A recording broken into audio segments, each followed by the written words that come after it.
Okay, now that we've done that, we're going to actually push our darts into each other, the lining into the exterior, just by gently lining up the dart areas and making sure that that is sitting flush.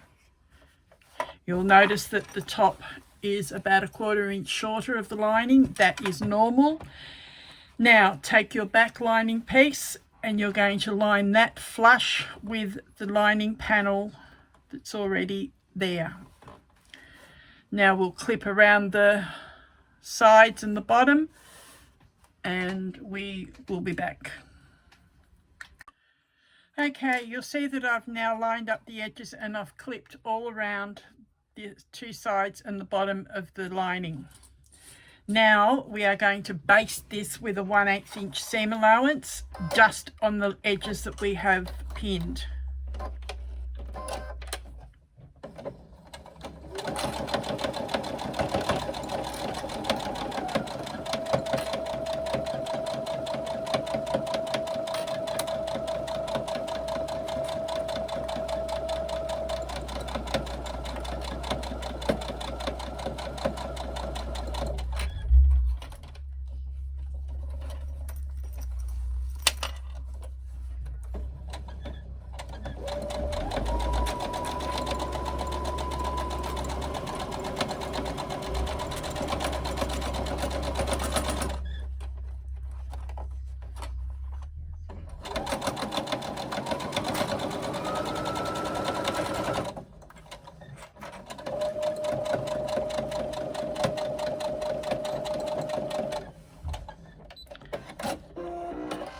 Okay, that now gives us a nice rounded part to the bottom, and we'll be back. Okay, now we're going to add our side panels on the front. That's these shaped panels. You're going to use the long straight edge and you're going to line this up with 1/4 inch over the top. Clip them in place.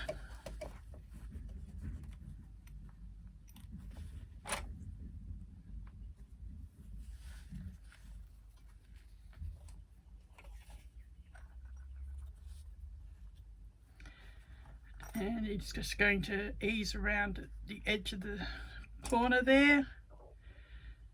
When you stitch across, a little bit will be out of the way. And we'll repeat that for the other side.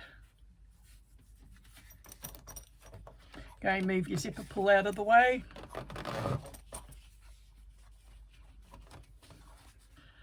So again, 1/4 inch over the top.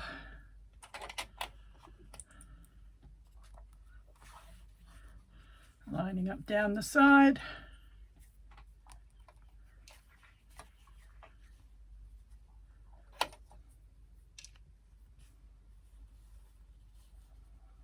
Down to the bottom. And we're going to sew that with a 3/8 inch seam. Oh no, we're not. Yes, a 3/8 inch seam allowance.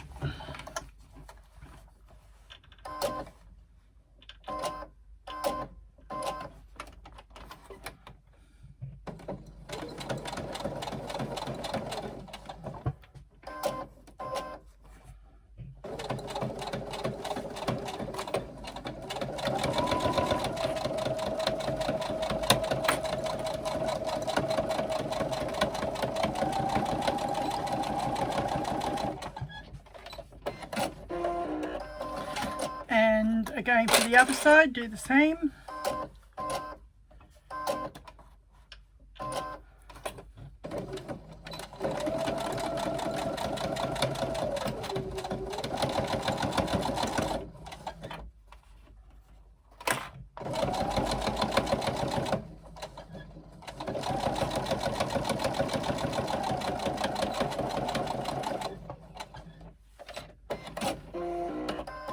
And now you will have your two front pieces sewn on to the sides. This now I'll go across to the other machine and we're going to top stitch this. Alright, so opening that wide, nice and evenly, finger press it if you have to get the seam flat. I'm using a vinyl, so I can't press it on the iron. And we're just going to do a 1/8 inch top stitch through all the layers.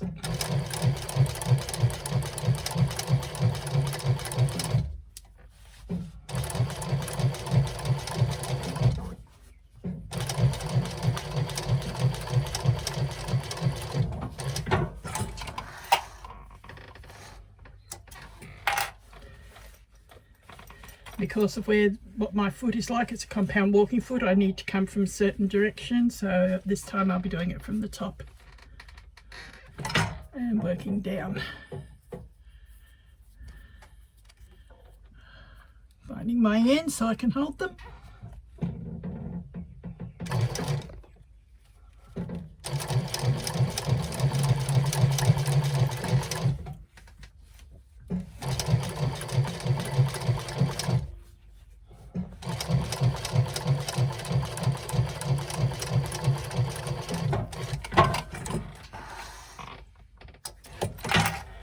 And there we have the ends top stitched in place. Okay, now that I've got that all clipped, the only part I've got left to do is just this top edge. I'm just going to put one there fairly central. You'll notice that we are not catching the lining part, just the front and the back. Now we are going to sew using a scant 1/4 inch across the top.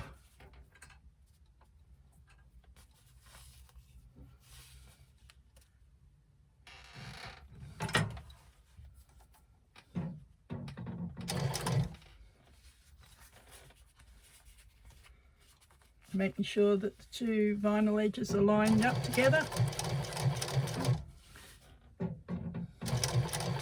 and that we're going to sew level with that lining but not through it.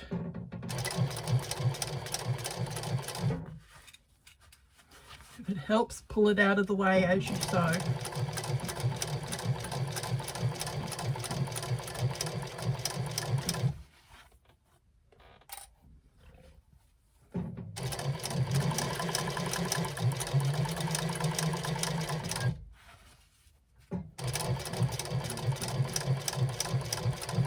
Then when we get up to the corner here, we will pivot and we will sew through our connectors. And I've forgotten which way I was coming with the machine, and I'm going to have to break it off and come back from the other direction because the walking foot doesn't like going over the buckle.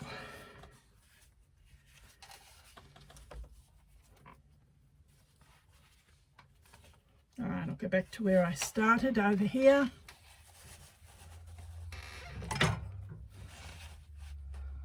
And I will, this time I'm going to just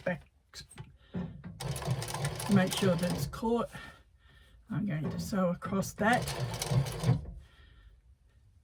Notice we've got an overhang here. We need that so that we've got something to rivet to shortly.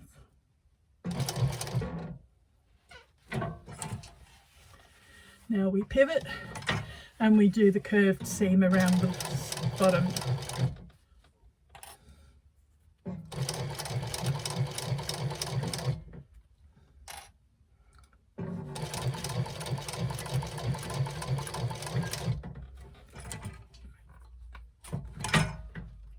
When you get to your darts, make sure they're pushed up out of the way so they're not getting caught.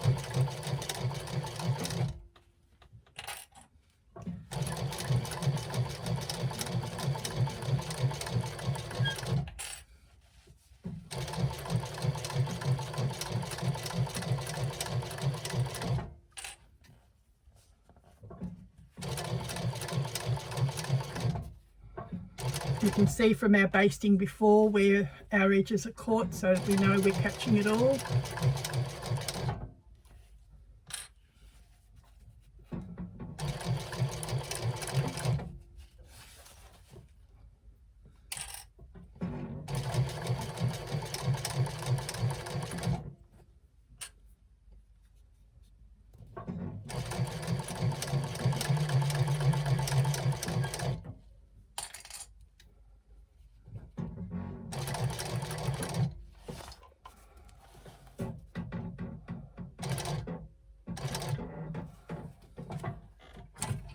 and pivot back around and do our final part of the seam, coming back across the connectors. See how coming from that direction it was quite happy. And just reverse to finish off.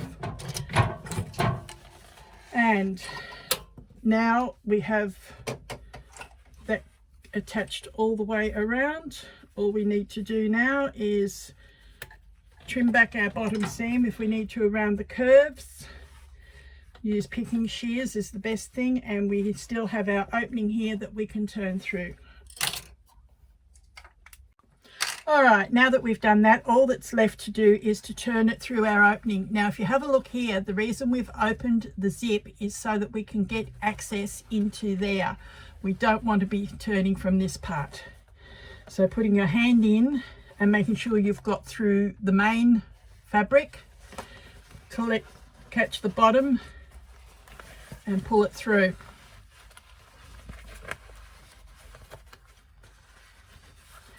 Then get your corners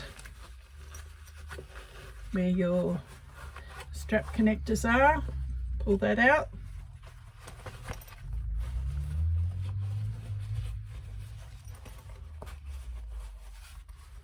Pull it out evenly and go to the other side. Get the other strap connector and pull it out. And flip that part. You now have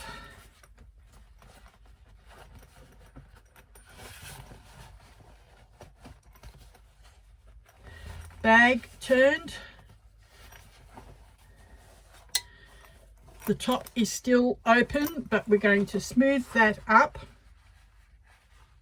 Poke both ends up. Flatten that nicely.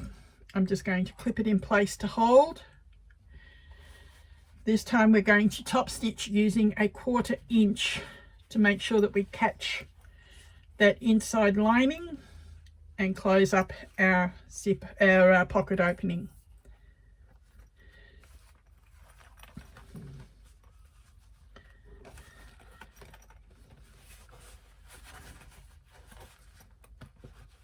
Vinyl's a bit harder to get it nice and neat and even around the edges, but it can be done.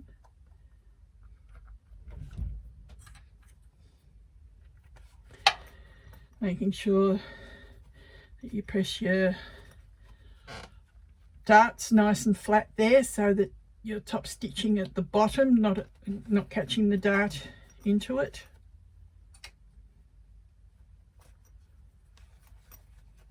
Finger roll it if you have to get that seam out.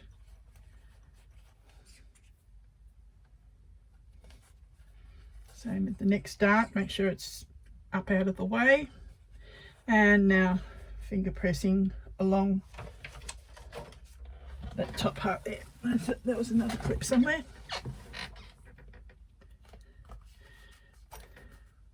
And now we have that ready that we can top stitch and finish off our bag.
and back to where we started.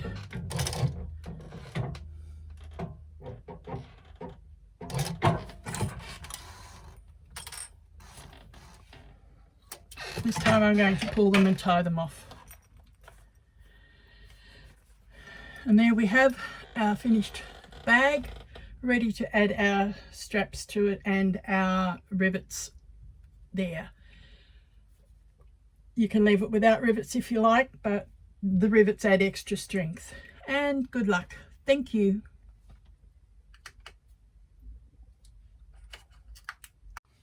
Okay, I'm back just to show you the final little bit.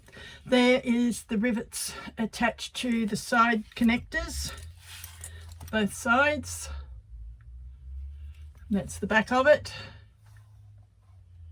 And your strap buckle with the rivets on the inside,